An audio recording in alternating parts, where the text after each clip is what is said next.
may inspirasyon ka naman ngayon. Yun ang gusto ko malaman eh. Parang yun talaga yung patutunguhan ng tanong ni Kuya Bong. Oo, parang wala Tsaka kang na- pagod pag nakikita mo tong inspirasyon mo to. Yes! Meron ka bang message sa inspirasyon mo ngayon? Grabe naman to. Grabe! Welcome back, mga kaaldab. Ito na naman po ang inyong lingkod, si Mr. Destiny. At balikan natin tong video na to. Rewind ko lang po ulit, mga kaaldab. Naman ngayon. Yun ang gusto ko malaman eh. Parang yun talaga yung patutunguhan ng tanong ni Kuya Bong. Oo, parang wala Tsaka kang na- pagod pag nakikita mo tong inspirasyon mo to. Dito sa sinabi ni Bong Navarro, tukoy nyo na po, mga kaaldab, na talagang inililink nga po nila si Catherine. Pero ang kagandahan nga po talaga, binasag po ni Alden Richards. Hindi po siya nagsalita. Wala po siyang reaksyon. Kung mapapansin nyo, mga kaaldab, ganito rin po nung in-interview naman po si Joros. Never pong nagsalita at tahimik lang, di po ba? Lalo na po sa sinabi ni Kim Chu. Meron ka bang message sa inspirasyon mo ngayon? Grabe naman to. Di po ba? Parang gusto naman po ni Kim Chu na magbigay message si Alden Richards kay Catherine. Di po ba? Ano sinasabi natin, mga kaaldab? Sabi ko nga po sa inyo, may mga bagay-bagay nga po na mahirap nga po talagang ipaliwanag. Lalong-lalo na nga po kapag si Alden Richards ang pinag-uusapan. Di po ba? Although sabihin na natin na o ipunto na natin na bakit hindi nag-react si Richard Polkerson.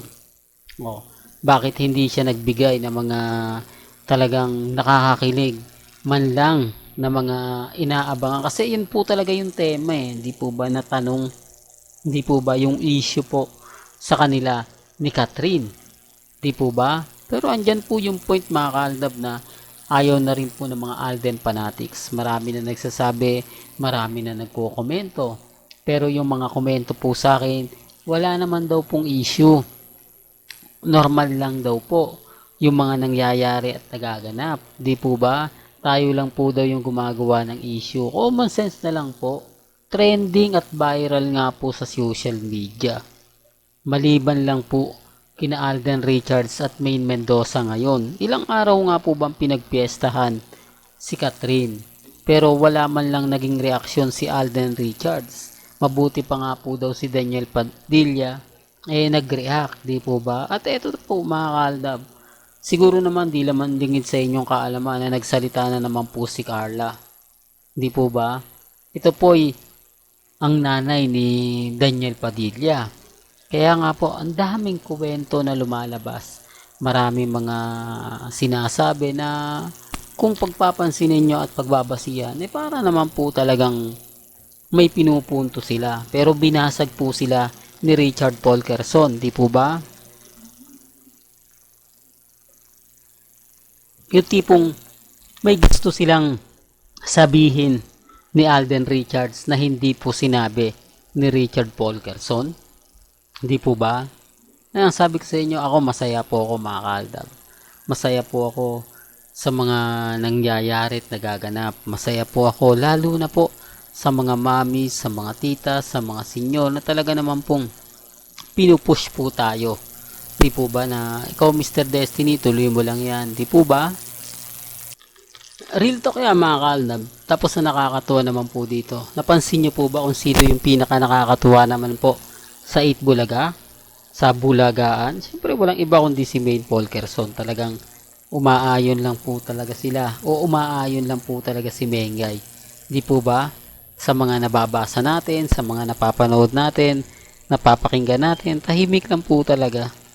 Real talk, mga kaaldab. Kaya sabi ko sa inyo, ako, kapag alam na natin, kapag magkasama sila Mengay, si Alden, di po ba, sila pa talaga yung kilig factor.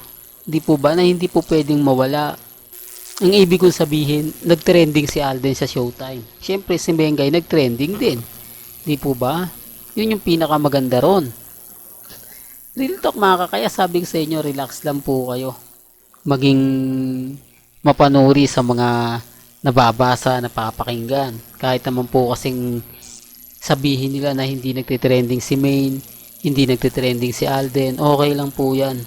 Basta tayo, masaya po tayo kahit po magkabila yung show nila, kahit si Alden nasa Showtime, si Mengay nasa Itbulaga.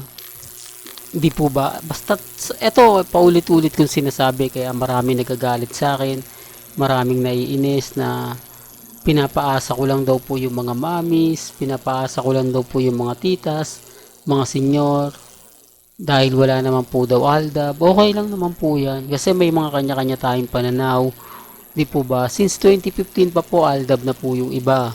Kaya nga po hindi ako nagpapatinag, hindi ako kumbaga sumusuko kasi naandyan po ang mga mamis na sumusuporta po kay Mr. Destiny. Sabi ko nga kahit 10 lang kami, okay lang naman po yun. Di po ba? Kung ayaw nila sa update natin, hindi naman po tayo namimilit. Di po ba? Gaya nga po ng mga komento na masasakit at maanghang. Alam ko, lahat po ng Aldab Nation, naranasan niya po kayong i-bash.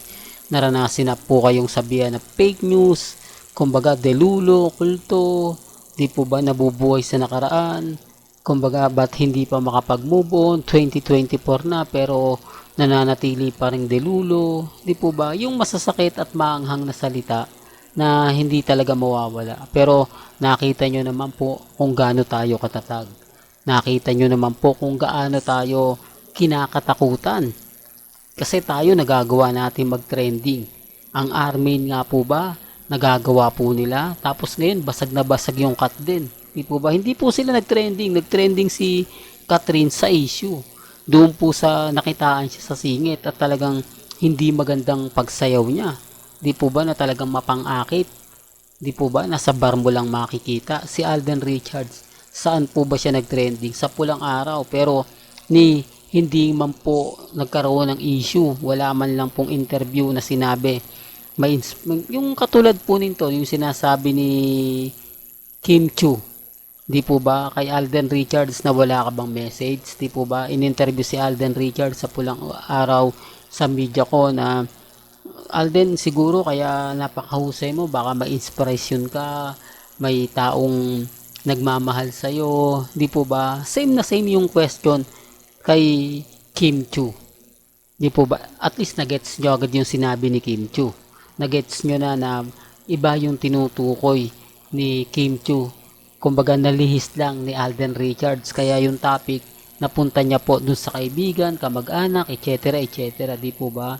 Magaling talaga si Richard Polkerson at never nga po talaga yung magsasalita.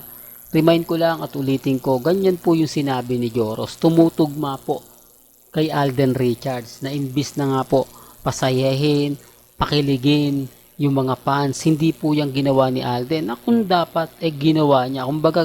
Kumbaga sabi nga po nila, dagdag pogi points daw yon. Yung tipong yung mga Katden fans susuportahan yung pinopromote ngayon ni Richard Polkerson, pero hindi niya po yung ginawa Doon pa lang po may mali di po ba? Doon pa lang masasabi mo na oo nga Mr. Destiny. Simula lang to na nagkaroon ng issue ng hiwalayan nila Congressman at ni Mengay. At malapit na nga po yung wedding anniversary o kasal serye ng dalawa. Dito magkakaalaman na. Dito kung ano nga po ba ang issue na lalabas. Di po ba? Gaya nga po ng kay Maris at kay Rico, 5 years po yun. O, same 5 years din. Si Mengay at si Congressman Arjo. May mga point na pwedeng sumabay, pwede ring hindi. Depende po yan sa sitwasyon. Depende po yan sa mga senaryo. Gaya nga na sinabi ko dati, matapang si Ibiang. Pero ngayon, parang nagmistulang o tikom ang bibig niya na magsalita. Hindi man lang nagre-react na kahit sinasabihan na kung bakit nga po ba walang anak pa si Congressman Arjo, bakit naunahan siya ni Ria Atayde, wala siyang salita. Nasa na yung sinasabi mo kay Ogie Diaz na gagawa agad ng anak, pipilitin mo, gusto mo dalawa pa, di po ba? Ang laki talaga ng pinagbago. Buti na lang po may hawak tayo mga video, buti na lang po na record natin ang mga nasabi ni Ibiang at na i-upload natin. Kaya po yung mga nakakapanood sa akin, sinasabi nila na hindi totoo yan, walang sinabi si Ibiang. Wag po kayo baguhan lang po yan. Pero yung mga matatagal na, yung mga Armain at main fanatics, alam po nila yan kasi pinost din po nila yan Di po ba? Nilagay din po nila yan sa mga web, sa account po nila. Kaya imposible po na hindi po nila alam. Di po ba, real talk? Well, hanggang dito na lang po yung updates natin mga kaaldab. Kaya kung bago ka lang sa channel na to, at isa kang true-blooded Aldab Nation na nagmamahal po kila Mengay at Tisoy, tama po ang channel na pinuntahan mo. Kaya consider na po kitang bagong subscriber. At huwag mo kalimutang i-share ang mga video po natin sa mga mami, sa mga titas, at sa mga senyor. Hanggang sa muli, salamat po sa panonood at pakikinig.